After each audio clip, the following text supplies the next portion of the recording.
இன்னொருத்தருக்கு போன் பண்ணி பிரியா இருந்தா வாடா மச்சான், ஒருத்தன் சிக்கி இருக்கான்னு சொன்னான். அவன் சொன்னா நான் பிஸியா இருக்கேன்டா, வேணா இங்க அனுப்பிச்சு விட நான் பாத்துக்கிறேன்னா. இவனுக்கு முடிச்ச உடனே ஒரு மீன்பாடி வண்டியில போட்டு அங்க அனுப்பிச்சு விட்டானுங்க. அங்க ஒரு 7 பேருமா.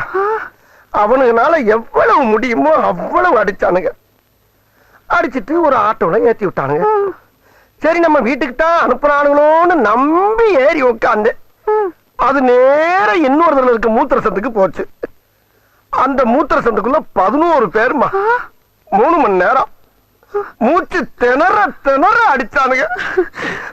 சரி அடிச்சிட்டு போங்கடான்னு விட்டுட்டேன். விட்டுட்டீங்களா? அவங்கள அடிக்கலாம் இல்ல. ஏன்? அடிக்கும் போது ஒருத்தன் சொன்னா, எவ்வளவு அடிச்சாலும் தாங்குறான்டா, இவன் ரொம்ப நல்லவன்னு ஒரு வார்த்தை சொல்லிட்டான்.